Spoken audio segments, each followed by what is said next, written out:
bon, alléluia. Le roi des gloires, il est bon notre Dieu, il est redoutable, alléluia. Béni soit le nom de Jésus-Christ de Nazareth, béni soit le nom de celui qui est le même hier, aujourd'hui, éternellement, alléluia. Il est Dieu, il est puissant, alléluia. Mon âme exalte le puissant de Jacob. Merci Jésus, merci mon Dieu, merci mon roi, alléluia, pour ta fidélité. Merci mon Dieu, merci Jésus. Ton amour est grand, ta bonté est grande, Seigneur Dieu de gloire, alléluia. Béni sois-tu, Seigneur Dieu souverain, béni sois-tu, le Dieu grand, alléluia. Qui est comme notre Dieu, qui peut se comparer à lui, qui peut s'égaler à ce puissant Dieu, qui peut s'égaler à ce glorieux Dieu. Personne ne peut s'égaler à lui, alléluia. Il est Dieu et il est Seigneur, alléluia. Il est victorieux, il est puissant. Merci Jésus, merci Seigneur. Alléluia, aucun Dieu n'est comme toi. Alléluia, merci Seigneur, merci. Bonsoir, bonsoir à tout un chacun, bonsoir aux bien-aimés, vous qui êtes là. Que Dieu bénisse tout un chacun, notre Dieu est merveilleux, il est bon, il est redoutable. Alléluia, notre Dieu est victorieux, gloire à Jésus, gloire au Saint d'Israël. Alléluia, merci Seigneur, merci mon Dieu, merci mon roi. Juste un petit moment que nous prenons pour partager la vidéo et nous allons commencer notre moment de prière et que notre Dieu soit honoré, alléluia, que notre Dieu soit glorifié, gloire à Jésus, gloire au Seigneur, alléluia. Merci Jésus, merci mon Dieu, merci mon roi, alléluia. Merci mon Dieu, merci Jésus-Christ. Merci pour ton amour qui est là. Merci pour ta bonté qui est là. Merci pour ta fidélité, Jésus. Alléluia. Aucun Dieu ne peut s'égaler à toi. Toi qui as veillé sur nous depuis le matin jusqu'à cette heure. Tu es Dieu. Toi qui nous as protégés, Seigneur. Tu es victorieux. Alléluia. Bonsoir. Bonsoir à tout un chacun. Bonsoir. Bonsoir. Et bonsoir, Maman Solange. Matania, ma miss. Bonsoir. Bonsoir, ma Willina. Bonsoir, ma Rosetti, de Jésus-Christ de Nazareth.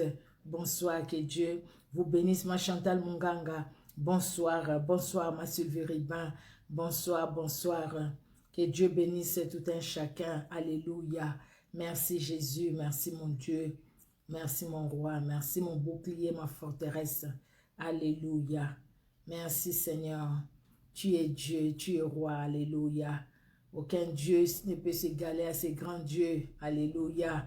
Merci Seigneur Jésus. Merci les rois des gloires. Alléluia. Notre Dieu est merveilleux. Il est merveilleux. Il est merveilleux. Il est merveilleux. Alléluia. Ce puissant Dieu est merveilleux, merveilleux, merveilleux. Alléluia. Ce glorieux Dieu est merveilleux. Alléluia. Merci Seigneur. Merci mon Dieu. Merci mon roi. Même si vous êtes déjà là et que j'envoie l'invitation, comprenez, je ne regarde pas les noms, en fait, j'envoie comme ça. Je ne regarde pas trop les noms, j'envoie les noms qui sont juste devant moi là. Que Dieu vous bénisse. Amen, amen, amen. Notre Dieu est redoutable. Alléluia. Ce puissant Dieu est redoutable. Alléluia. Merci Jésus, merci mon Dieu, merci Seigneur. Alléluia. Gloire à toi Jésus, gloire à toi Seigneur Dieu d'amour. Alléluia, merci Seigneur Jésus. Nous allons bien aimer commencer ces moments, nous allons nous recommander entre les mains du Seigneur et nous allons recommander ces moments entre les puissants noms, entre la main puissante de Jésus-Christ de Nazareth. Amen, amen. Et nous allons commencer un enseignement très important. C'est vraiment le Seigneur nous parle, le Seigneur nous aide, le Seigneur nous édifie et le Seigneur nous conduit dans son amour. Amen, amen. Nous allons prier. Éternel Dieu notre roi, nous venons devant toi, Seigneur Dieu de gloire, pour te dire un grand merci Seigneur, parce que depuis le matin, ce n'est pas un homme qui nous a gardés, ce n'est pas un homme qui nous a protégés. Depuis le matin, Seigneur, tu étais là, Seigneur Dieu de gloire pour nous. Oui, tu nous as protégés, tu étais au contrôle de tout. Au contrôle de tout, même s'il y a eu des bonnes choses ou des mauvaises choses, Seigneur, des bonnes nouvelles, des mauvaises nouvelles.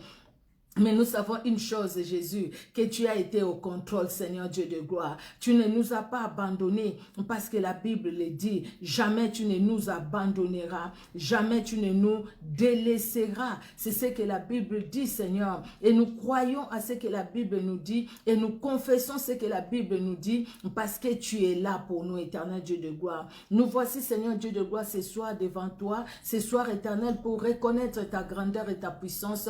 Ce soir éternel pour t'écouter, ce soir éternel pour reconnaître aussi nos faiblesses.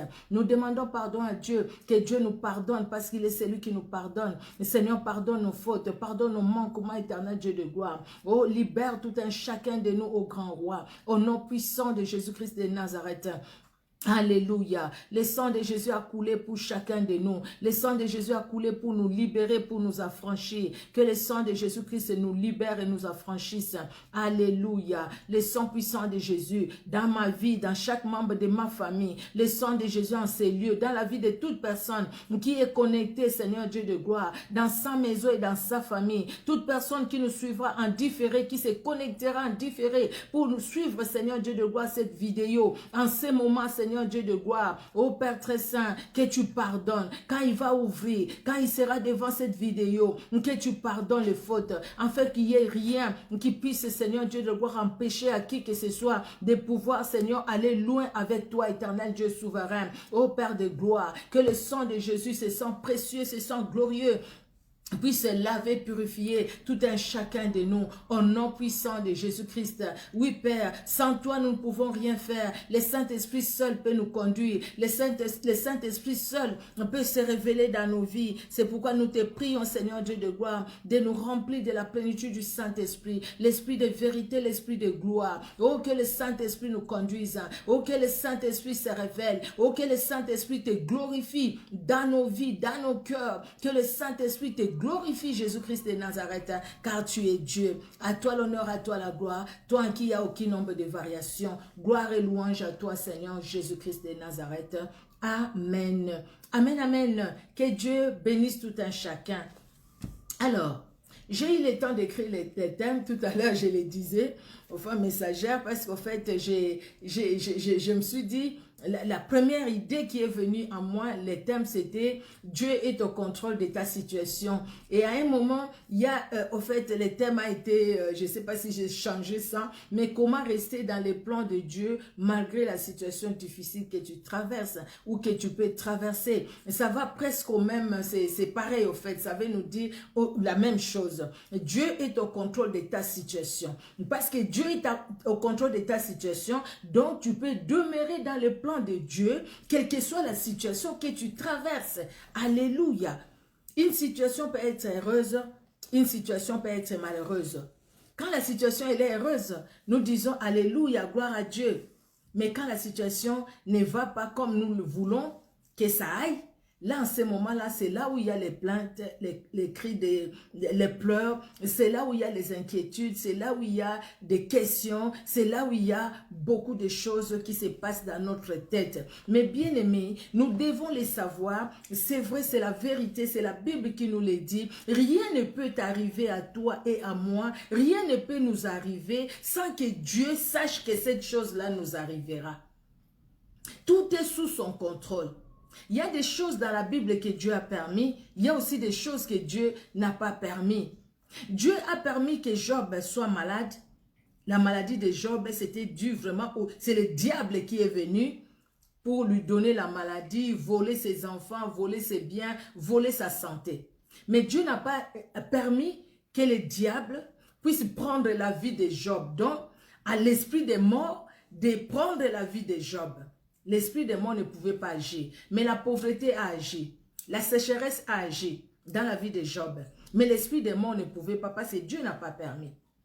Dieu n'a pas permis, par contre, pour Pierre, que l'ennemi le touche. La Bible nous dit que le diable t'a réclamé, il voulait te cribler comme le froment. Mais j'ai prié pour toi. Pierre, quand tu seras affermi aussi tes frères. Parce que le diable a réclamé Pierre. Le diable nous réclame. Oui, l'ennemi nous réclame. Mais Dieu ne le permet pas parce qu'il est Dieu. Parce qu'il est au-dessus de tout. Vous voyez, donc bien-aimés, pendant que nous dormons, pendant que nous sommes éveillés, pendant que nous marchons, pendant que nous travaillons, rien ne peut nous arriver sans que Dieu soit, au fait, dans ma langue on dit Nzamba Sutuka. C'est-à-dire que Dieu soit dans la distraction pour dire, hey, comment est-ce que telle chose est arrivée à ma fille ou à mon fils sans que moi je le sache. Rien ne peut nous arriver sans que Dieu sache que cette chose-là arrivera et à tel moment. Soit des choses qu'il a permis, soit des choses aussi qu'il n'a pas permis. Mais tout, bien aimé, tout, si Dieu ne permet pas, rien ne peut nous arriver. Regardons dans la Bible. Nous allons lire ces premiers passages, des passages que nous connaissons dans Romains au chapitre 8. Pardon. Romains au chapitre 8. Voilà. Le premier verset, c'est le verset 28. La Bible nous dit, Romains 8, 28, la Bible nous dit, voilà. Nous savons du reste que toutes choses concourent au bien de ceux qui aiment Dieu, de ceux qui sont appelés selon son dessein. Toutes choses concourent au bien de ceux qui aiment Dieu. Donc, il y a la part de l'homme, notre part, le fait que nous sommes attachés à Dieu, et il y a la part de Dieu qui fait tout concourir pour notre bien. Pourquoi? Parce que nous lui appartenons, nous sommes à lui. Toujours Paul qui parle dans Romains 8, toujours, le verset 35. Le verset 35, Paul dit, « Qui nous séparera de l'amour de Christ? Sera-ce la tribulation ou l'angoisse ou la persécution ou la faim ou la nudité ou le péril ou l'épée? » Donc, c'est-à-dire, pendant que je suis en Christ, il peut y avoir l'épée, il peut y avoir les périls, il peut y avoir la nudité où je manque vraiment, même pour m'acheter, à m'habiller. Il peut y avoir la faim, il peut y avoir la persécution physique, morale, spirituelle. Mais Paul nous dit, rien ne pourra, rien de toutes ces choses ne peut nous séparer de l'amour de Dieu. Cet amour qu'il a manifesté en Jésus-Christ. Rien ne nous séparera de son amour. Le verset 38, il dit, « Car j'ai l'assurance que ni la mort, ni la vie, ni les anges, ni les dominations, ni les choses présentes, ni les choses à venir, ni les puissances, ni la hauteur, ni la profondeur, ni aucune autre créature ne pourra nous séparer de l'amour de Dieu manifesté en Jésus-Christ notre Seigneur. » Bien-aimés, écoutez, avoir une telle assurance comme l'assurance que Paul avait, c'était tout à fait normal que Paul puisse aimer Jésus-Christ comme il l'aimait. Parce que quelque part tel qu'il était là, Paul s'est dit, tout ce qui peut m'arriver sur cette terre, tel que je suis là, tout est sous contrôle de Dieu. Donc rien ne peut me séparer de lui. J'ai saisi son amour. Je sais qu'il m'aime. Je sais qu'il s'est révélé dans ma vie. Je sais que Jésus-Christ est mort pour moi. Donc moi je reste attaché à ce Jésus-Christ-là. Donc quelque chose peut arriver de bien, je loue Dieu. Quelque chose peut arriver de mal, je loue Dieu. Parce que je sais que rien ne peut me séparer de son amour. C'est-à-dire que quand les problèmes viendront dans ma vie, je ne veux pas me laisser dans des soucis, dans les inquiétudes, pour que je puisse m'éloigner de la présence de Dieu, pour que je puisse briser la communion avec mon Dieu, parce que ces choses-là difficiles ne me sépareront pas de l'amour de Dieu. Bien-aimés, toutes les situations difficiles que nous vivons, tous ne viennent pas toujours du diable. Il y a des situations compliquées dans nos vies, des périodes difficiles que nous pouvons traverser, mais des situations que Dieu lui-même permet. Pourquoi? Pour accomplir une mission dans ta vie et dans ma vie. Il y a des situations, vous savez, le diable agit. Hein? Oui, c'est vrai, hein? Il agit. Il détruit les vies.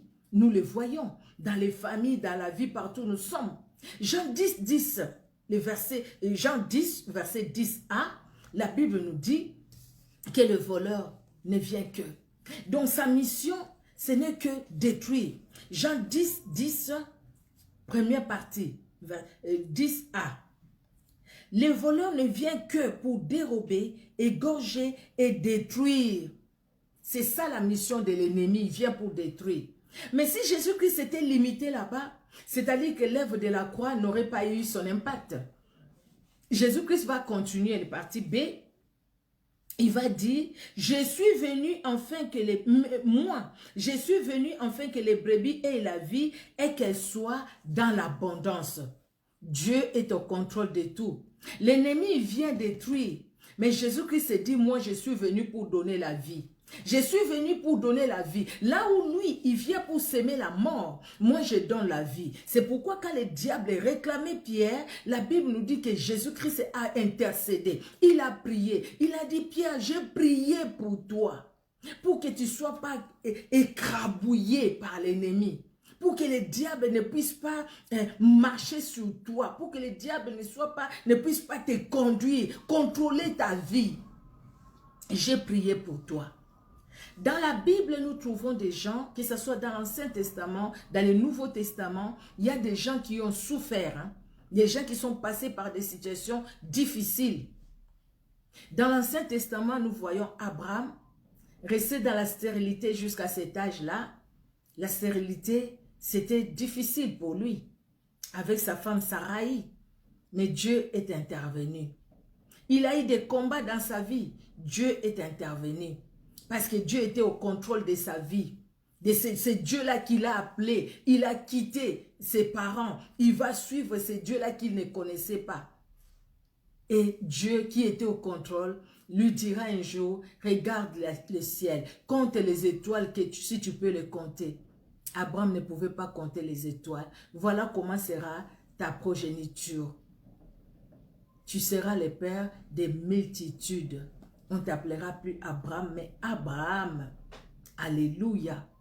Parce qu'il a compris que même dans ce manque, Dieu est capable de donner l'abondance. Parce qu'il est venu pour donner la vie en abondance. Dieu est capable de donner. L'abondance de Dieu n'a pas commencé que quand Jésus-Christ est venu sur la terre. Avant même, Dieu s'est révélé dans la vie de ses serviteurs.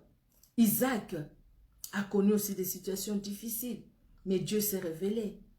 Vous voyez sa femme Rebecca qui n'avait pas d'enfant. Vous voyez comment il a intercédé pour que Dieu lui donne des enfants. Vous voyez comment les enfants se battaient dans le ventre de sa femme qui va dire même, si c'est comme ça, pourquoi avoir les enfants? Mais Dieu s'est révélé. Dieu va lui donner ses enfants qu'il lui a donnés. Moïse a connu des situations difficiles. Manouach, c'est le papa de Samson. La situation était difficile. Il priait pour cet enfant. Dieu est intervenu. Néhémie, pour la reconstruction de Jérusalem. Néhémie qui était en captivité. Qui doit revenir à Jérusalem parce qu'il a appris par son frère que le mur de Jérusalem était détruit parce que le temple que Salomon avait construit, ce temple-là a été détruit à cause du péché des enfants d'Israël. Esdras, ils sont contemporains, Néhémie et Esdras, qui sont revenus pour la reconstruction. C'était pas facile. Jérémie qui a souffert. Job, nous l'avons dit tout à l'heure, qui a souffert. C'était des situations difficiles. Dans le Nouveau Testament, il y a aussi des gens qui ont souffert. Nous voyons Jean-Baptiste. Il est mort même décapité. La tête, on l'a amené comme ça sur un plateau pour donner à la femme, à Hérodias, la femme du frère de Philippe, le frère d'Hérode. Vous voyez, tout simplement parce qu'il a dit quelque chose de bien. Nous voyons les disciples de Christ. Quelle persécution! Quelle persécution! Mais au travers de cette persécution, la parole de Dieu nous est arrivée, nous. À cause de cette persécution, que les disciples sont allés, ils étaient éparpillés. Et chacun partout il est passé, il a témoigné Christ et Dieu a touché les cœurs et les gens ont donné leur vie à Jésus-Christ. Jésus-Christ lui-même, l'exemple de la souffrance, le modèle même, où il a compris sa mission. Regardez Gethsemane, regardez Golgotha. Jésus-Christ a enduré tout ça, il a supporté tout ça parce qu'il connaissait sa mission sur la terre. Lui-même qui est Dieu, il était au contrôle de la situation. Il savait que Gethsemane va passer. La trahison, oui, c'est l'humain, il va trahir. Il savait que Golgotha va passer. Et par Golgotha, toi et moi, nous serons sauvés. Et l'œuvre de Golgotha est au-dessus de tout. C'est pourquoi il nous dira même dans Colossiens 2, 13 à 15, qu'il a déchiré l'acte dont les ordonnances nous condamnaient et qui subsistait contre nous. Il a dépouillé les autorités, les dominations des ténèbres. Voilà, vous qui étiez morts par vos offenses et par l'incirconcision de votre chair, il vous a rendu à la vie en vous faisant grâce pour toutes vos offenses. Il a effacé l'acte dont les ordonnances vous condamnaient et qui subsistait contre vous, et il a détruit en les clouant à la croix.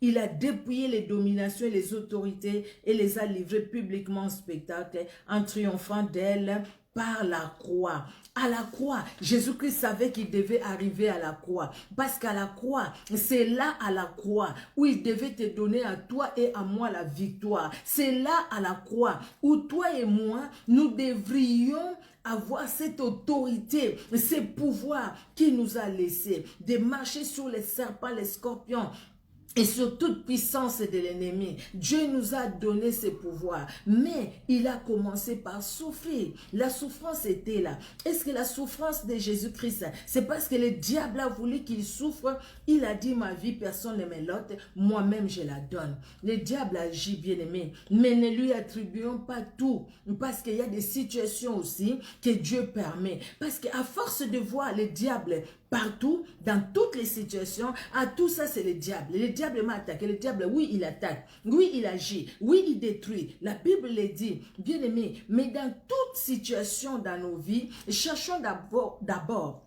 à savoir si c'est une situation que Dieu permet ou c'est une situation où l'ennemi a mis sa main pour nous faire du mal. Si c'est une situation où l'ennemi a mis sa main pour nous faire du mal, c'est Dieu qui nous donnera la victoire de relever la tête. Si c'est une situation que Dieu a permis, alors demandez au Seigneur, Seigneur, qu'est-ce que tu veux m'apprendre au travers de cette situation? Qu'est-ce que je dois comprendre au travers de cette situation? Où est-ce que tu veux m'amener au travers de cette situation? Les plans de Dieu pour toi et pour moi, c'est le plan de bonheur, c'est le plan de paix. Dieu veut réaliser de grandes choses au travers de toi, au travers de moi. Et certaines de ces choses, beaucoup même tout, que Dieu veut réaliser par toi et par moi, Dieu peut nous former. Et en nous formant, Dieu peut permettre des situations difficiles dans nos vies, mais c'est pour atteindre un but. Le but pour que nous soyons des instruments utiles dans sa moisson, pour qu'il nous utilise comme lui, il veut nous utiliser.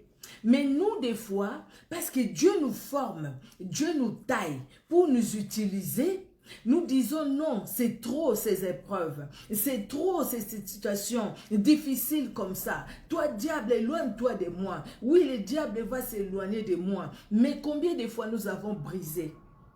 Combien de fois nous avons chassé? Pour certaines situations, nous avions vu vraiment que oui, là j'ai chassé et puis oui, j'ai senti vraiment que non, il y a des ombres qui sont passées, c'est parti, gloire à Dieu. Mais certaines situations, depuis que nous avons prié, nous avons chassé, nous avons gêné, nous avons fait ce que nous avions fait. Mais nous trouvons que la situation est toujours là. Est-ce que par hasard, peut-être, ce n'est pas une situation que Dieu permet pour t'amener, pour m'amener, pour nous amener à atteindre un but précis, un but quelconque, afin qu'il puisse nous utiliser encore puissamment dans sa moisson? Il y a aussi des questions que nous devons nous poser, bien-aimés. Toute situation dans nos vies, je l'ai dit, est-il l'œuvre du diable? J'ai répondu non. Non, pourquoi? Parce que le diable n'a pas le monopole de tout. C'est Dieu qui autorise, comme il a autorisé pour Job. Si Dieu ne donne pas son aval pour Pierre, le diable ne pouvait pas le cribler. Parce que Dieu n'a pas autorisé. C'est vrai qu'il y a des liens de famille. Ça, c'est une réalité. Les liens de famille existent. Les liens même dans nos quartiers, même je sais que les responsables des pays font. Même certaines églises où nous sommes passés. Il y a des gens qui ont signé des liens, qui ont signé des pactes, des alliances dans ces endroits-là. Ça, c'est des choses que l'homme est allé ouvrir une porte. N'ouvrons pas la porte à l'ennemi.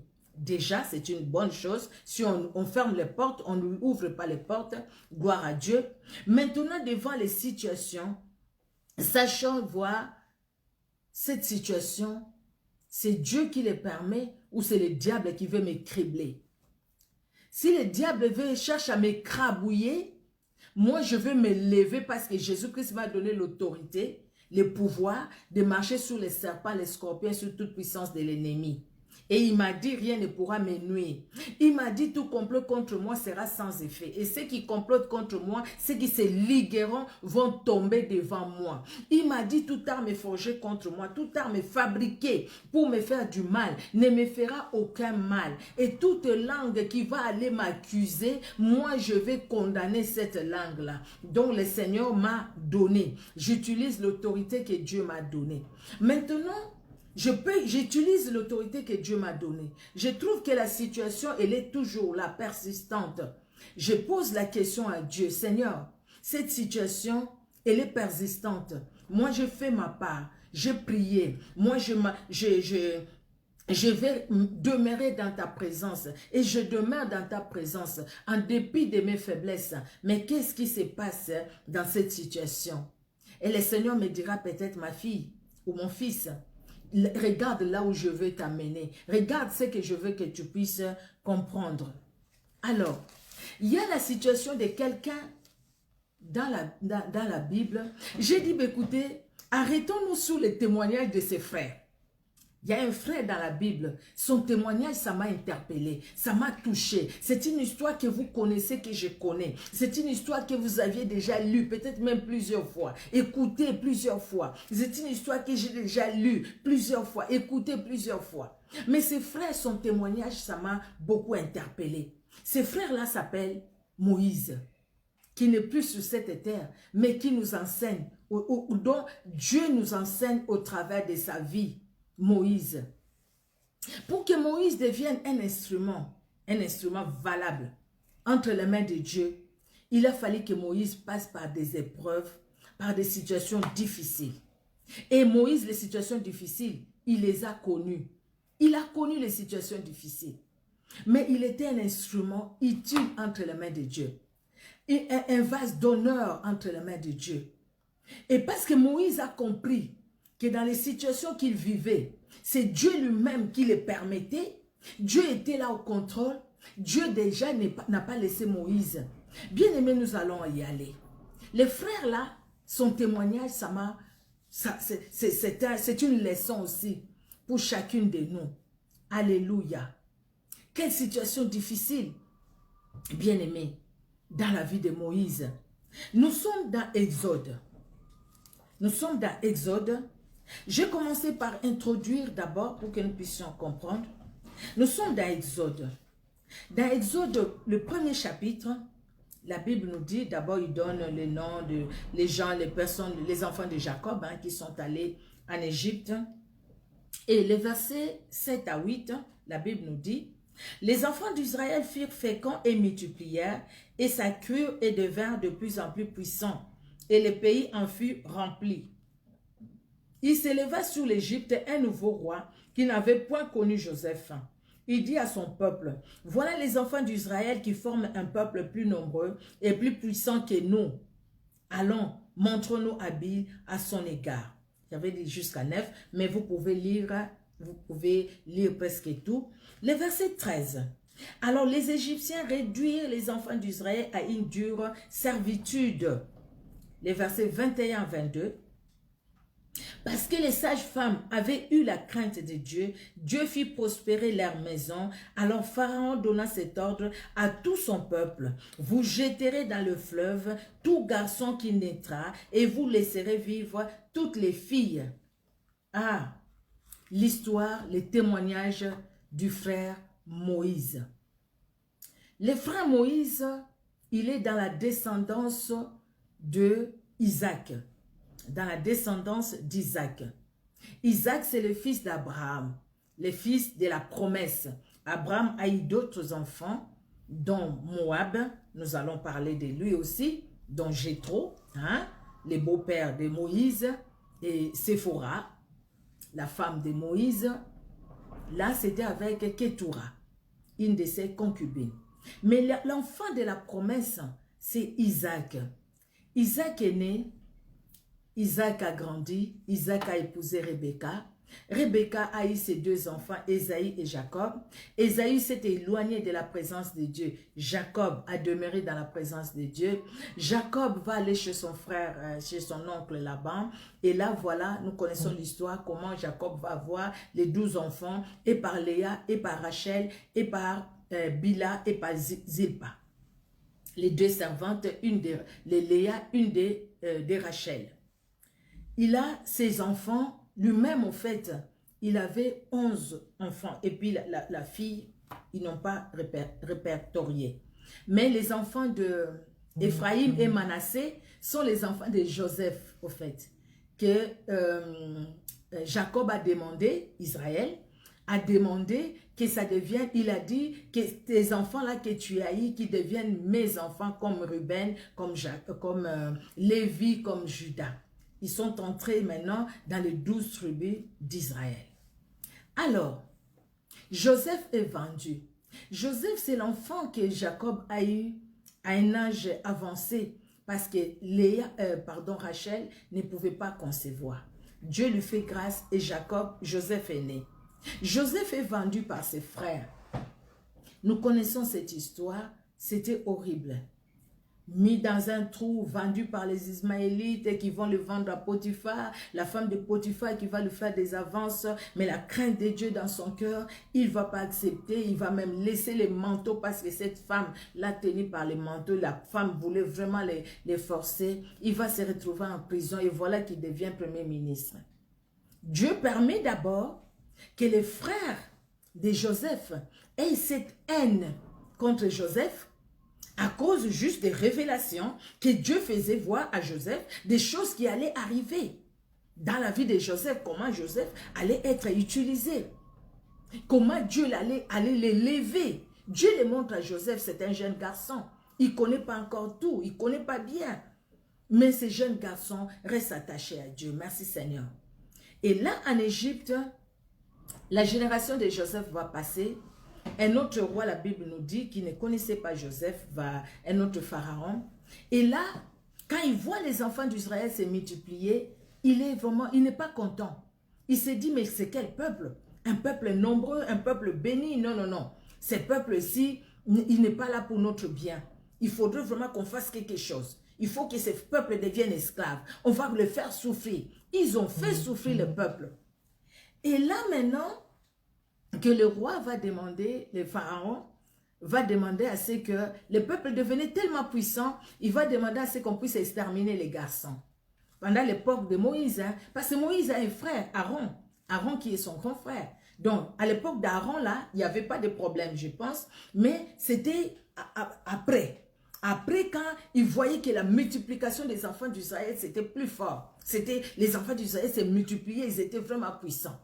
Non, mais écoutez, les sages-femmes, vous allez tuer tous les garçons. Si c'est une fille, vous les laissez. Les sages-femmes vont craindre Dieu. Ils ne vont pas tuer les garçons. Ah non, vous savez, les femmes israélites, elles sont très fortes. Hein? Avant que la sage-femme arrive, la femme, elle a déjà accouché. Donc, quand nous, on arrive, elles ont déjà accouché. C'est pourquoi on ne peut pas tuer les enfants. Donc, voilà, on n'a pas fait. Mais les sages-femmes n'ont pas voulu tuer les enfants. La Bible nous dit, Dieu les a bénis. Merci Seigneur. Et le roi change de stratégie. Et il dit, bah, écoutez, le pharaon change de stratégie. Il dit, bah, écoutez, le verset 22, il donna cet ordre à tout son peuple. Vous jeterez dans le fleuve tout garçon qui naîtra et vous laisserez vivre les filles. Donc, tous les garçons doivent être jetés dans le fleuve. Et cette femme qui a son fils très beau, il regarde son fils, il dit non, je ne vais pas jeter mon fils dans le fleuve. Je ne veux même pas qu'on jette mon fils dans le fleuve. Il va les cacher. Mais à un moment, l'enfant pleure. L'enfant, voilà, l'enfant va grandir et tout. Non, il va arranger un panier bien arrangé. Et puis, il va aller les mettre où? Là, dans le fleuve. Il va mettre Moïse et son frère, sa sœur Myriam, qui va surveiller de loin. Voilà comment Dieu fait les choses. La fille de Pharaon qui va aller avec ses servantes et tout ça pour se promener tout au long du fleuve. Et il voit les paniers là-bas. Mais c'est quoi cette histoire? Et il demande à ce qu'on les prenne. Quand on prend les paniers, il ouvre, c'est un enfant qui pleure. Ah, c'est un bébé hébreu. Et puis Myriam qui arrive. Essayons un peu d'imaginer. Lui, il est Pharaon. Myriam, c'est une petite esclave. Une petite esclave. Et ça se voyait par l'air teint que celui-là, c'est un Égyptien. L'autre là, c'est un Juif. C'est un Israélite, un Hébreu. Ça se voyait. Comment ils ont reconnu quand ils ont vu Moïse? Ils ont tout de suite reconnu que c'était un bébé hébreu. Parce que Moïse n'avait pas les mêmes teints, la même couleur de peau, que eux. Et les Égyptiens, ce sont des Africains. Vous voyez? Ils avaient leur peau peut-être mat. Et les autres, ils avaient leur peau aussi, voilà. Vous voyez, la peau que Dieu leur a donnée. Et les autres aussi, la peau que Dieu leur a donnée. Et cette jeune fille, cet enfant qui avait je ne sais pas quel âge, qui va avancer pour leur dire, ah, mais écoutez, je peux vous chercher une nourrice. Vous voyez comment Dieu conduit les choses. Et elle va chercher la nourrice. Et la fille du pharaon va dire, ok, oui, c'est bien, cherchez-nous une nourrice. Ils vont aller, et la fille va aller, mais quelle nourrice elle va prendre? Sa propre maman. Sa propre maman. Et la fille de Pharaon va dire à la maman de Moïse, prends cet enfant, élève-le, et après tu me l'amèneras. La maman dit, d'accord. La maman est allée, donc Moïse a été élevé par son propre père, par sa propre mère. Moïse a grandi avec son frère, avec sa sœur Myriam et son frère Aaron. Ils ont joué ensemble et à un moment, le temps était venu, la maman a donné l'enfant à la fille de Pharaon. Moïse est resté dans le palais royal chez Pharaon. Et la Bible nous dit, une fois qu'il est allé voir ses frères, donc la maman de Moïse, tous les peuples hébreux, ils devraient enseigner à leurs enfants la parole de Dieu. Ils devaient enseigner à leurs enfants les commandements de Dieu. Cet enfant savait qu'il était hébreu. Cet enfant savait comment ils sont arrivés en Égypte. Donc Moïse les savait qu'en ce moment-là, ils étaient esclaves en Égypte. Moïse va sortir du palais royal pour aller voir un peu ses frères, voir un peu comment ses frères souffraient. Moïse a mal. Et en ce moment-là, c'est le moment où les enfants d'Israël souffrent beaucoup, je l'ai déjà dit. Et Moïse va voir un Égyptien qui est allé, qui est en train de frapper un Israélite, un Hébreu. Moïse regarde à gauche, à droite, il n'y a personne. Et il prend l'Égyptien là, il les tue. Et il va les mettre sous la terre, il va creuser et tout. Ben, qu'est-ce qu'il avait avec lui? Je ne sais pas, mais la Bible nous dit qu'il va l'enterrer sous la terre. Moïse est parti, il regarde, personne ne le voit, et puis il dit à l'hébreu, je pense qu'il a dit à l'hébreu, ben écoute, vas-y, vas-y, vas-y. L'hébreu est parti. Tout ce que je vous dis là, c'est dans la Bible. Vous pouvez les lire dans Exode 2. Hein, ce que je vous dis maintenant là. Exode 2, j'avais écrit de 1 à 10, mais je vous raconte au fait l'histoire. Je vais lire peut-être quelques versets. D'accord? Exode 2, je vais lire le verset 11 qui nous dit, « En ces temps-là, Moïse est devenu grand, s'est rendu vers ses frères et fit témoin de leurs pénibles travaux. Il vit un Égyptien qui frappait un Hébreu d'entre ses frères. Il regarda de côté et d'autre et voyait qu'il n'y avait personne. Il tua l'Égyptien et les cacha dans les sables. » De 11 à 12. Hébreu, Exode 2. De 11 à 12 que je viens de lire. Mais l'histoire, vous pouvez lire tout Exode 2. Alors, qu'est-ce qui va se passer? Un jour après, c'est le verset 13. Un jour après, il est sorti. Les jours suivants, la Bible nous dit, et voici deux Hébreux qui se querellaient. Il dit à celui qui avait tort, pourquoi frappes-tu ton prochain? Donc, il voit des Hébreux qui se querellent, il pose la question, c'est sûr, qu'est-ce qui se passe? Il y a un qui parle, l'autre qui parle et tout ça, il dit, mais non, il ne faut pas frapper ton frère. Et puis celui-là qui dit, mais, le verset 14, il dit, et cet homme répondit, qui t'a établi chef et juge sur nous? Penses-tu me tuer comme tu as tué l'Égyptien? Moïse eut peur et dit certainement la chose est connue.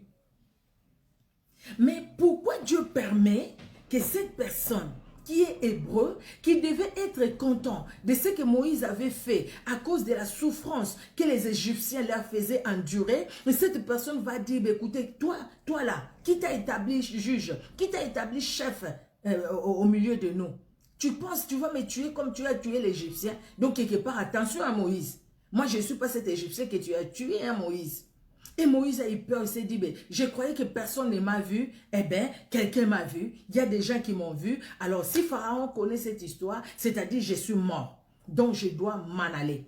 Mais le fait que Moïse quitte l'Égypte, pour sortir de l'Égypte, tout était conduit par Dieu. Franchement, Dieu, il est Dieu. Il est au contrôle de tout. Dieu permet que cette situation se passe ainsi. Que les deux Hébreux puissent se quereller et que Moïse les voie et que Moïse intervienne pour les conseiller. Les conseils n'étaient pas mauvais, c'était un bon conseil. Et pour que cette personne, cet autre Hébreu, puisse se rappeler à Moïse, puisse aider Moïse à s'enfuir. Donc, quelque part, Dieu a utilisé cet Hébreu pour que Moïse puisse quitter l'Égypte. Parce qu'au fait, le Seigneur me dit, regarde ma fille, en Égypte là-bas, Moïse était dans le palais royal. Moïse n'allait pas conduire les brebis, n'allait pas être berger dans l'église. Mais comment il allait apprendre à conduire le peuple de Dieu? Dans le palais royal. Dans le palais royal, Moïse était comme un prince.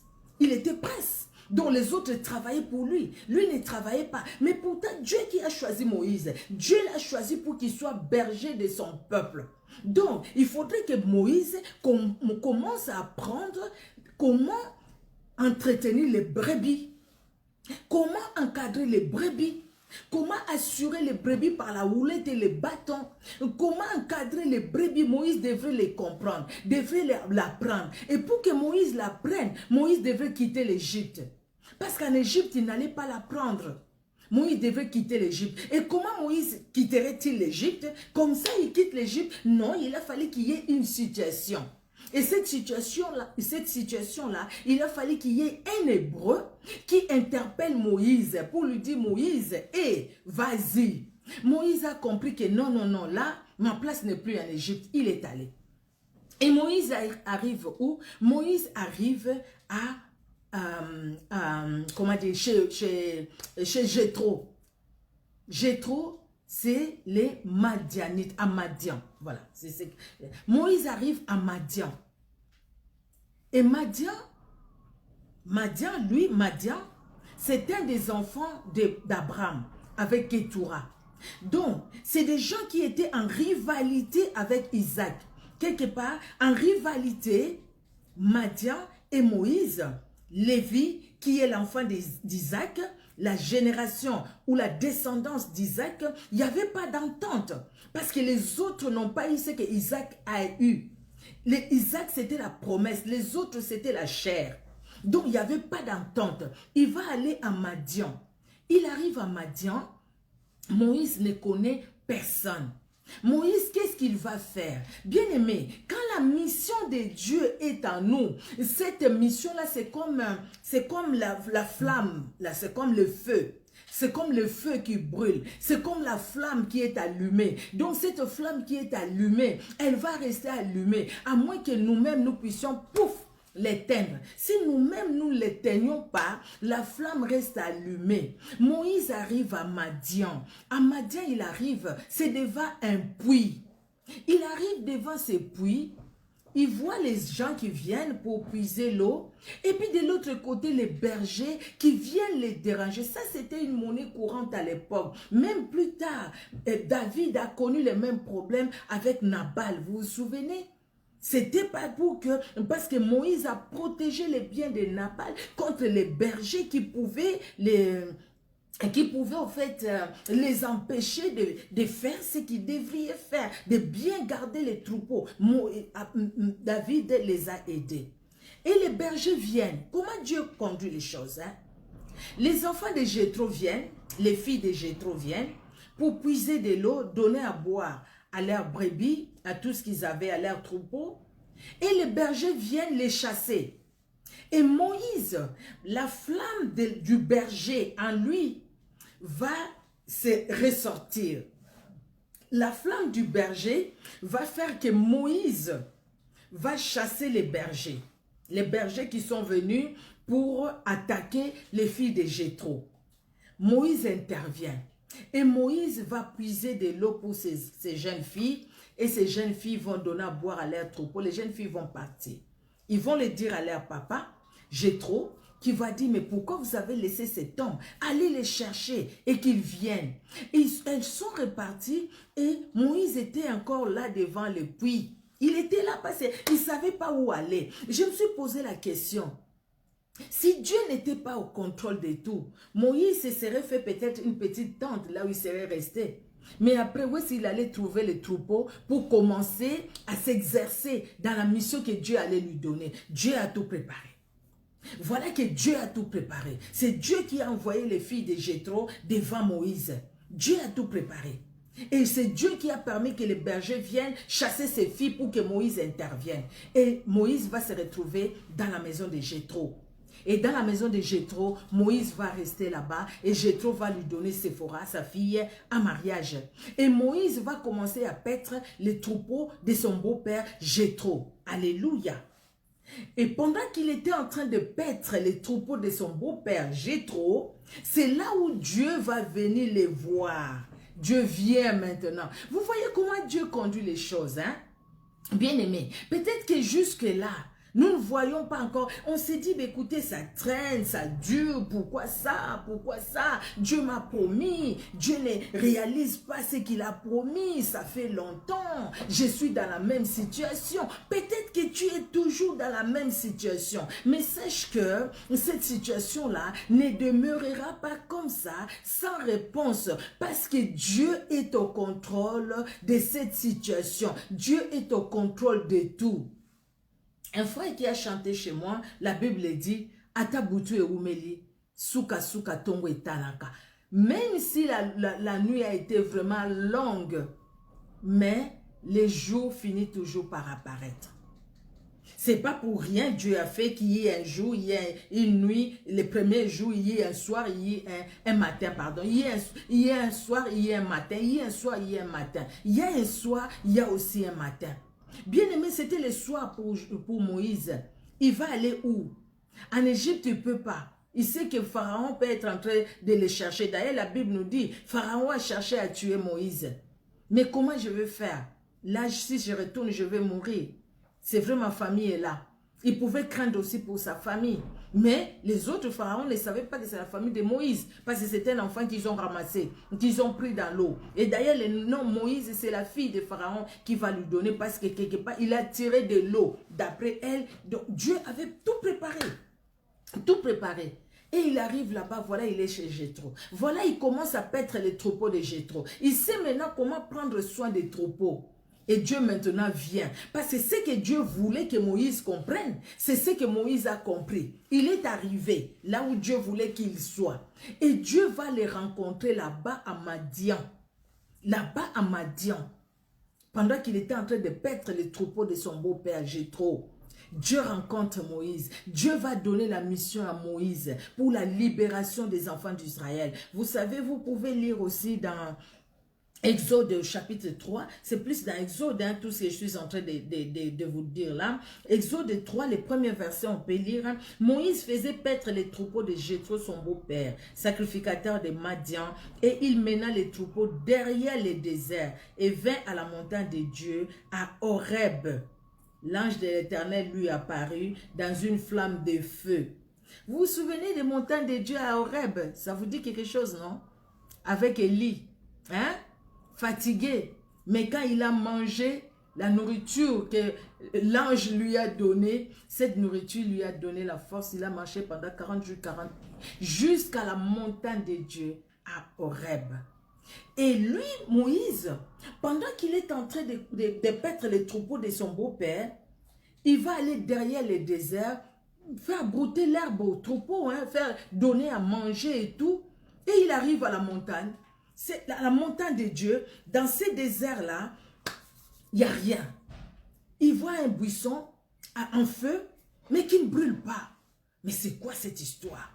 Je n'ai jamais vu ça, je n'ai jamais vécu ça. Mais écoute Moïse, Dieu a vu que tu es disponible, tu es disposé pour lui. Bien aimé, vous savez, si nous sommes disposés pour Dieu, Dieu nous parlera. Si nous sommes disposés pour Dieu, Dieu nous utilisera. Si nous sommes disposés pour Dieu, Dieu nous amènera plus loin. Si nous sommes disposés pour Dieu, Dieu accomplira dans nos vies son plan merveilleux pour nous. Il accomplira ses desseins pour nous. Il accomplira son vouloir pour nous. Il accomplira tout ce qu'il veut pour chacun de nous. Le problème, ce n'est pas Dieu. Le problème, c'est toi et moi. C'est nous. Parce que nous bloquons, nous empêchons à Dieu d'agir. Nous sommes là nous-mêmes. Nous constituons comme une muraille de Jéricho pour que Dieu n'agisse pas à nous. Nous-mêmes. C'est nous-mêmes. C'est pas Dieu. Dieu permet toutes les choses. Bien aimé, combien de fois cette histoire revenait à moi, les gens qui disent, hey,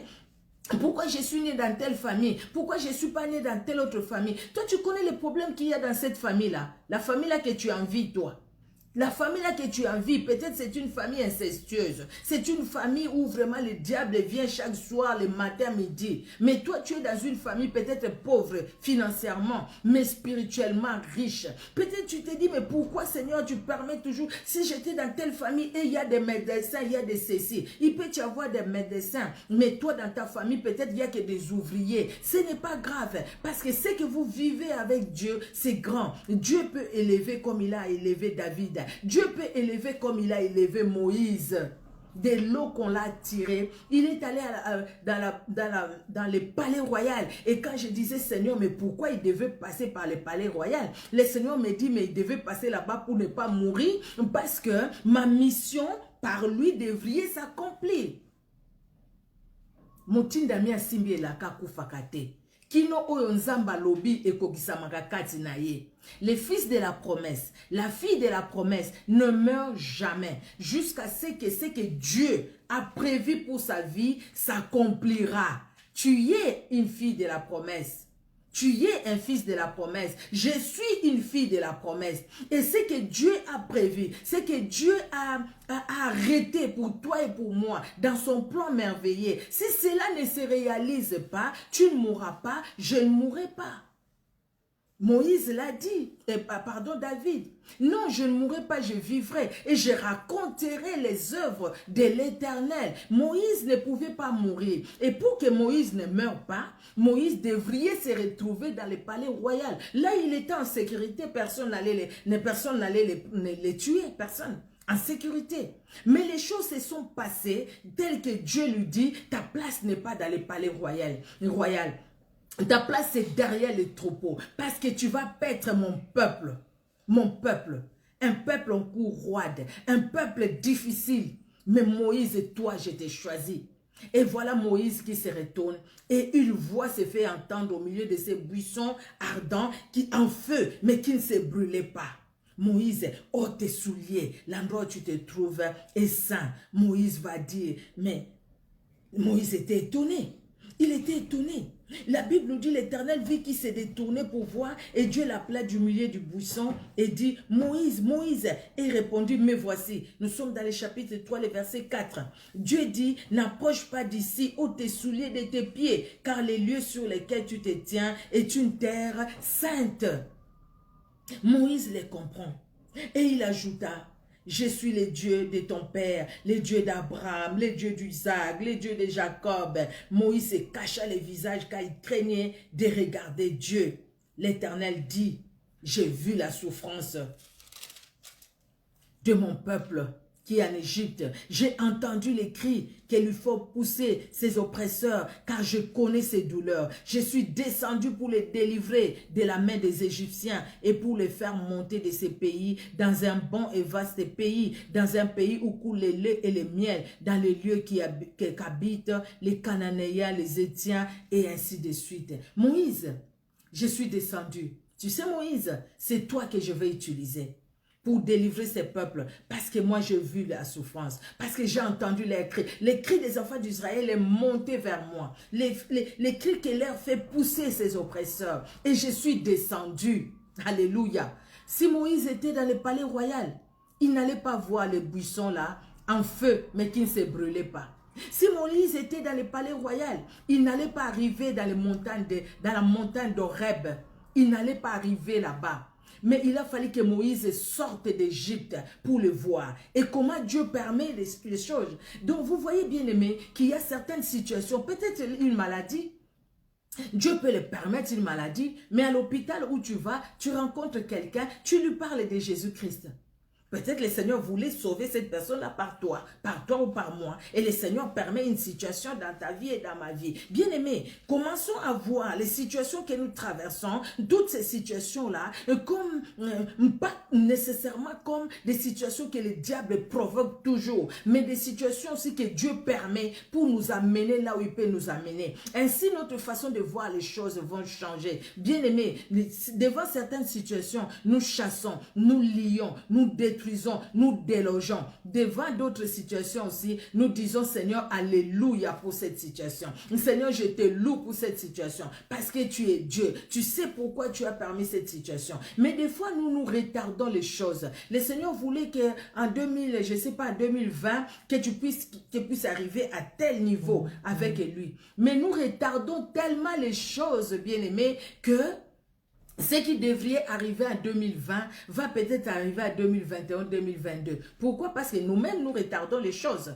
Parce que devant une situation, murmure. Devant une situation, pleure. Devant une situation, j'arrête de prier. Devant une situation, comment j'aurai la force de prier avec des problèmes comme ça. Ah non, moi je suis fatigué devant une situation. Si Moïse l'avait dit, Moïse allait passer à côté d'une grande bénédiction. Il allait passer vraiment à côté. Mais Moïse, je pense qu'il ne comprenait pas tout. Il ne comprenait pas tout, mais il obéissait à Dieu. Et Moïse est allé très loin. Ça ne finit pas pour notre frère Moïse. Il accepte d'aller. Il a parlé avec Dieu, moi avec mon langage et tout ça, mais il y a ton frère Aaron qui arrive. Au final, il accepte d'aller. Il dit à son beau-père, écoutez, je vais aller voir ma famille en Égypte. Son beau-père a accepté, il est allé. Écoutez, il arrive là-bas, il va chez Pharaon. Nous connaissons les 10 fléaux que Dieu a frappés avec les enfants d'Israël. Bien aimés, nous pouvons les lire dans Exode. Nous sommes toujours dans le livre d'Exode. Vous voyez, Pharaon endurcit son cœur. Dieu lui dit, voilà ce que je veux faire. Il voit les magiciens de Pharaon les faire pareil. Moïse pouvait dire, écoutez, j'arrête, Seigneur, qu'est-ce qui se passe? Et en plus, parce que Moïse est allé voir Pharaon pour lui dire, écoutez, Dieu a dit de laisser partir son peuple parce que nous voulons offrir des sacrifices à notre Dieu. Entre-temps, les pharaons ici, ce n'est pas les pharaons qui étaient avec Moïse. Hein. Dieu a dit à Pharaon, tu retournes là-bas parce que toutes ces personnes, les pharaons là sont morts. Ils sont passés. Hein. C'est un autre pharaon qui vient. Et ces pharaons-là, ce n'est pas un pharaon où Moïse a grandi. Alors maintenant, il dit, écoutez, laisse passer les enfants, laisse sortir les enfants d'Israël, nous allons offrir des sacrifices à notre Dieu. Et Pharaon dit non, vous dites ça, c'est pas ce que vous manquez à faire. Il a encore multiplié la souffrance des enfants d'Israël, multiplier la souffrance des enfants d'Israël jusqu'à tel point, dans Exode 4, nous allons voir ça, où les commissaires des enfants d'Israël sont allés voir Pharaon pour lui demander d'alléger un peu leur tâche. C'était devenu dur. On leur a donné des briques, ils construisaient, mais maintenant, non, même les briques, vous devez faire vous-même, même la paille, vous devez aller chercher vous-même. C'était devenu compliqué, les doubles et triples du travail qu'ils devraient faire. Et ils sont allés voir Moïse et Aaron, mais qu'est-ce que vous nous avez fait? Le Seigneur lui-même sera juge entre vous et nous. Pourquoi vous avez fait ça? Vous êtes venus maintenant, regardez comment les choses deviennent compliquées. Moïse pouvait dire, mais Seigneur, c'est toi qui m'as parlé ou pas? Avant de partir, nous savons qu'il a dit, mais ils me diront, qui t'a envoyé? Qu'est-ce que je vais leur dire? Moïse se souvient quand même de cette histoire-là, qui t'a établi juge entre nous, qui t'a établi juge, qui t'a établi pour que tu viennes me dire ce que je dois faire. Il se souvient de ça. Il dit à Dieu, mais je vais leur dire qui m'a envoyé. Qui m'a envoyé? Et la réponse de Dieu, oui, allez leur dire, Jésus m'a envoyé.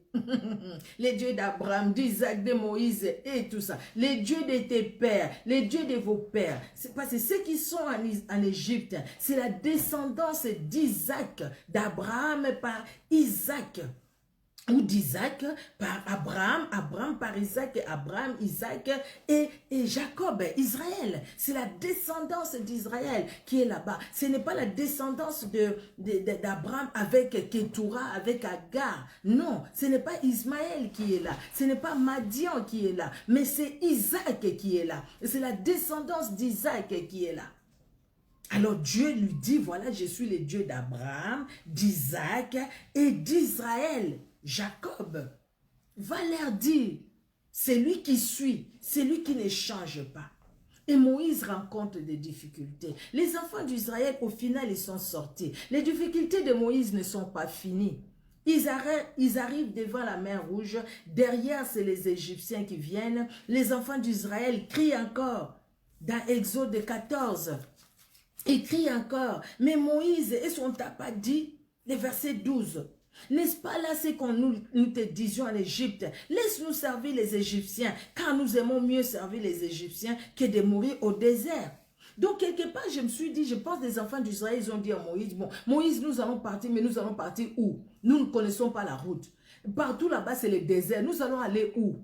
Comment on va faire? Et ils arrivent là-bas, mais Moïse, regardez, c'est ce qu'on te disait.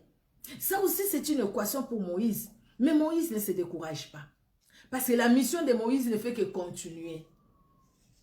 Et Dieu va intervenir. La mer Rouge sera divisée en deux. Les enfants d'Israël vont passer. Et Moïse et les enfants d'Israël vont partir. Il y a eu des erreurs. Là où Dieu lui a demandé de parler au rocher, il a frappé par la colère. Il a frappé. Il ne devait pas frapper, il devait parler. Parce que Dieu lui a donné la parole. Parle au rocher. Ce n'était pas frapper. Des erreurs, il y en avait. Mais Dieu a marché avec Moïse.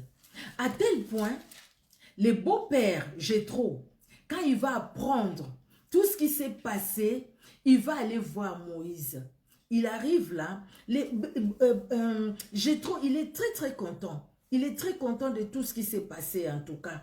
Dans Exode 18, il est très content. Il loue même Dieu. Jéthro, sacrificateur de Madian, beau-père de Moïse, a pris tout ce que Dieu avait fait en faveur de Moïse et d'Israël, son peuple. Il apprit que l'Éternel avait fait sortir Israël d'Égypte. Jéthro, beau-père de Moïse, prit Séphora, femme de Moïse, qui avait été renvoyée. Il prit aussi les deux fils de Séphora, Gershon et Eliezer. Il les amena là-bas. Il arrive là-bas, désolé, il va voir que Moïse est en train de travailler comme un fou. Il écoutait les gens avec leurs problèmes, les enfants d'Israël, du matin au soir. Mais il va conseiller Moïse. Il va dire à Moïse, il a regardé Moïse et dit non, ce que tu fais là, c'est pas bien. Tu vas te fatiguer, c'est pas bien pour ta santé aussi. Regarde ce que tu vas faire.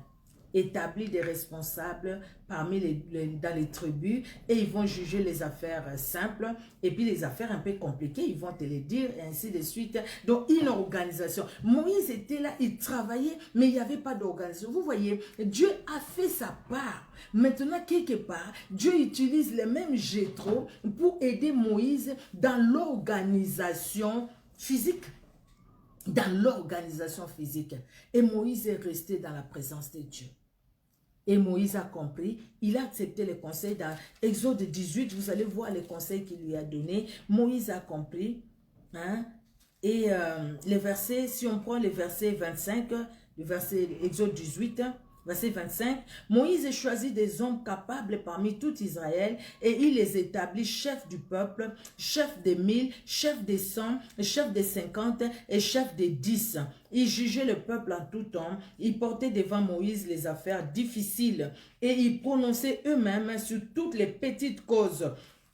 Au fait, comme son beau-père lui avait conseillé, Moïse laissa partir son beau-père et Jéthro s'en alla dans son pays. Le fait que Dieu a conduit Moïse et Moïse s'est laissé conduire par Dieu, bien aimé, quand nous laissons Dieu, nous laissons conduire par Dieu, la main de Dieu agit d'une façon terrible. La main de Dieu se manifeste. Vous savez, après dans Nombre 12, si vous lisez, c'est Myriam qui a été frappée de lèpre. Myriam, la grande sœur de Moïse. Myriam, lui qui était là, qui veillait sur Moïse. Moïse est bébé dans ses paniers. Myriam qui était là, mais Myriam va être frappée des lèpres. Et même quand Moïse va prier pour sa sœur, cet amour-là pour sa sœur, Dieu va lui dire, écoutez, si ton père qui te crache sur le visage, tu ne vas pas rester pendant un temps là-bas, qu'elle reste là. Et nous savons que les enfants d'Israël n'ont pas bougé jusqu'à ce que Myriam est sortie, au fait, elle a été purifiée de sa lèpre. Donc, maintenant, quelque part, parce que Moïse a compris que Dieu était au contrôle de tout, de toute la situation, et que c'est Dieu qui les conduisait, parce qu'il a compris cela, bien aimé. Maintenant, donc quelque part, c'est comme si Moïse devient le propriétaire privé de Dieu lui-même. Il devient le propriétaire privé de Dieu. Donc, celui qui touche Moïse touche à Dieu. Nous les chantons, il y a un frère chez moi qui les chante. J'aime bien cette chanson, je ne sais pas, je l'ai dit aussi dans une autre émission. Yambo Simanga, Bomana Nouya Yesu. Avant de me toucher, moi, d'abord, commence par exterminer Jésus-Christ. Après, tu vas me toucher. Donc, tu deviens la propriété privée de Jésus. La propriété privée de Dieu. Donc, celui qui te touche, touche à Dieu. Vous voyez, ce qui est bien fait, le bienfait de comprendre que Dieu est au contrôle et de laisser Dieu contrôler tout, tu deviens la propriété privée de Dieu. Donc, personne ne peut te toucher. Quand Dieu a dit, celui qui te touche, touche à la prunelle de mon œil, ce n'était pas pour tout le monde, hein. C'est pas pour quelqu'un qui vit dans les péchés. C'est pas pour quelqu'un qui conduit sa vie comme il veut le conduire. C'est pour quelqu'un qui est vraiment attaché au Seigneur. Quelqu'un qui s'est mis sous l'autorité de Dieu. Qui comprend que dans toute situation dans ma vie, Dieu est au contrôle parce que ma vie appartient totalement à Dieu. La personne qui comprend que ma vie appartient totalement à Dieu, et qui se laisse conduire par Dieu, et qui laisse Dieu conduire sa vie, bien aimé, devient vraiment dans le creux de la main de Dieu, comme la Bible dit, et personne ne pourra nous ravir de la main de Dieu. Tu touches cette personne-là, tu touches à Dieu. Même si tu as la sorcellerie de quel niveau, même si Satan lui-même, sur sa siège là, sur sa chaise, comme il règne là, même si ces démons les plus puissants, quand ils viendront pour t'attaquer, ils viendront nombreux par un seul chemin, ils s'enfuiront par 7 chemins différents. Quand ils viendront comme un fleuve, c'est l'Esprit de l'Éternel qui les mettra en fuite. Vous savez, toutes ces promesses-là, nous les avons. Mais pour vivre ces promesses-là, il faut voir aussi notre communion avec Dieu. Il faut voir notre relation avec Dieu. Oui, Moïse a compris que Dieu était au contrôle de toute la situation. Il a laissé Dieu le conduire. Maintenant, tu touches à Moïse, tu touches à Dieu. Même quelqu'un de ta famille qui te touche, touche à Dieu. Donc, ces sorciers-là, ils viendront te toucher. Ils ne viendront pas te toucher. Ils jetteront des flèches de loin. Oui, des fois les flèches de loin, nous les sentons. Ah, ils ont jeté les flèches. Nous prions. C'est normal, c'est très bien que nous puissions chasser, prier. C'est très bien. Parce que dans la chair, nous sommes faibles. Nous pouvons tomber. Nous prions, c'est bien. Prions aussi pour notre sanctification. Efforçons-nous de vivre dans la sanctification. C'est très important. Parce que Dieu est au contrôle. Dieu est au contrôle de la vie qui est sanctifiée. Ce n'est pas de la vie qui est dans la souillure. Si ta vie est dans la souillure, tu dois arranger ta vie. Tu dois refuser la souillure et suivre Jésus-Christ. Sinon après, Dieu ne sera pas là. Regardez ce qui s'est passé avec Dathan, Corée et Abiram. Ils ont murmuré contre Moïse, hein. Ils ont murmuré contre Moïse. Dieu lui parle qu'à lui et tout ça. Et pourtant, ils étaient israélites. Hein? Ce n'était pas des ramassis. Ah, Dieu parle qu'à lui. Pourquoi seulement à lui? Pourquoi? La jalousie, la haine. Dieu dit, écoutez, non, pas Moïse. Ah non. Vous ne pouvez pas toucher à mon fils. Vous ne pouvez pas toucher à celui que j'ai pris de loin. Celui que j'ai façonné. Celui qui est entre mes mains. Celui qui est mon instrument que j'utilise pour conduire ce peuple. Non. Et ces gens-là, ils n'ont pas connu la mort. La terre s'est ouverte et ils ont été engloutis. Non seulement eux, mais avec tout ce qui leur appartenait. Ils ont été engloutis à cause de Moïse. Vous voyez, bien-aimés, je regardais l'heure, pardon. À cause de Moïse. Parce que Moïse, il était dans la main de Dieu. Dieu connaît ta situation, Dieu connaît ma situation. Dans toute situation que nous sommes en train de vivre maintenant, il nous arrive en tant qu'humains, je pense que Moïse aussi s'est posé des questions. On peut se poser des questions, ce n'est pas mauvais, hein? Mais les problèmes, ne nous laissons pas entraîner par ces situations de façon négative, mais laissons-nous entraîner par ces situations de façon positive et dire que Dieu est au contrôle de cette situation. À cause des difficultés dans nos familles, alors nous avons suivi même des faux pasteurs. À cause de ça. Et les faux pasteurs, ils ont compris. Ils ont compris que les gens, ils ont tellement de problèmes dans leur famille. Il faut venir avec la fausse évangile pour la fausse évangile, un évangile. On dit un évangile ou une, j'ai oublié. Avec des fausses évangiles pour les empêcher de vivre la vraie intimité avec Dieu. C'est pourquoi ils viennent avec des fausses prophéties. Ils viennent avec des fausses paroles de connaissances. Ils viennent avec des hérésies. Ils viennent avec des faussetés, bien aimés, des fausses doctrines. Tout ça, c'est pour nous empêcher de vivre la gloire de Dieu. Surtout si on a un problème de santé, un problème de matériel, un problème, je ne sais pas, spirituel et tout ça. Si on a ces problèmes, peut-être que tu fais des mauvais rêves. Peut-être que tu fais des mauvais rêves.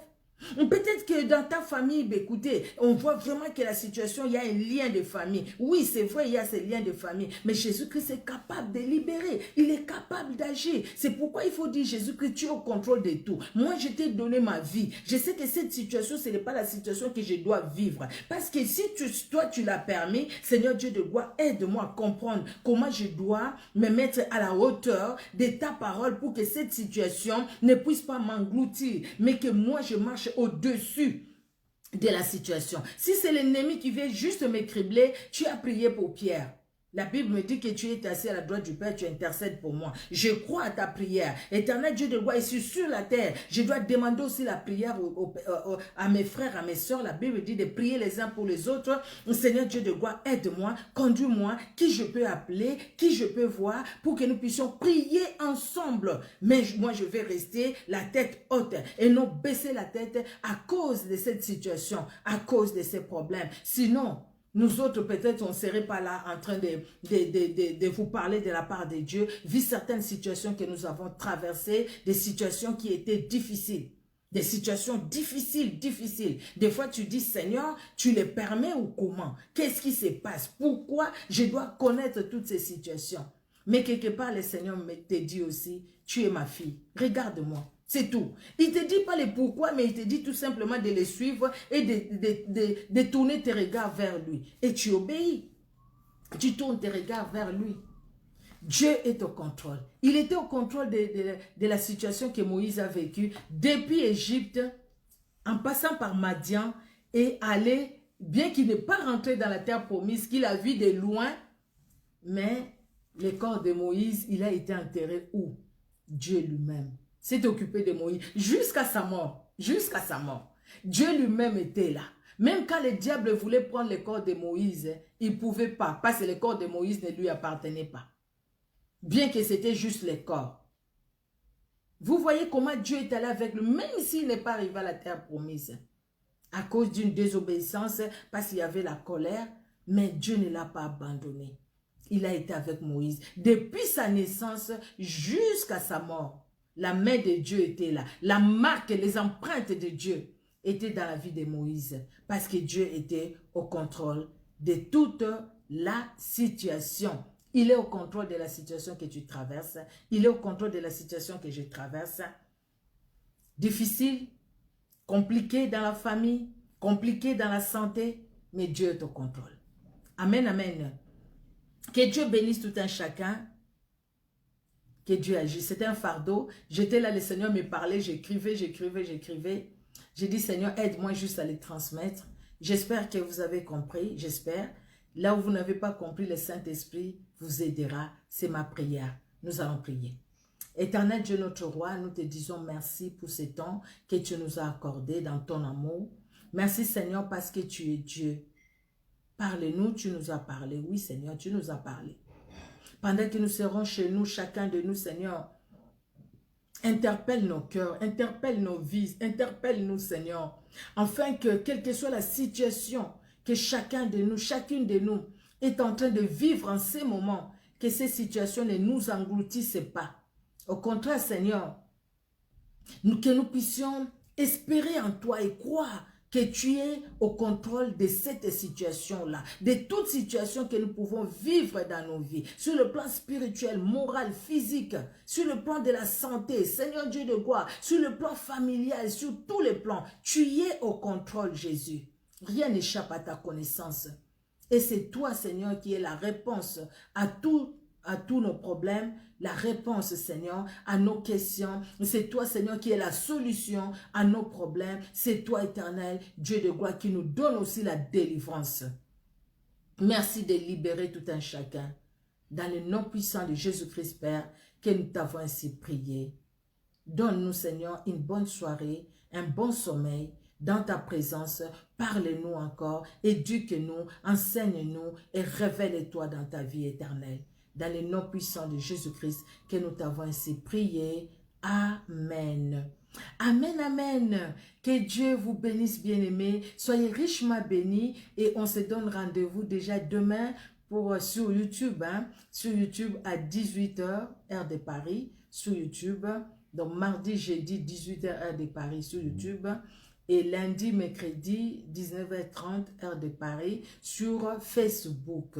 Que Dieu vous bénisse. Soyez richement bénis. Bonne soirée. Au revoir.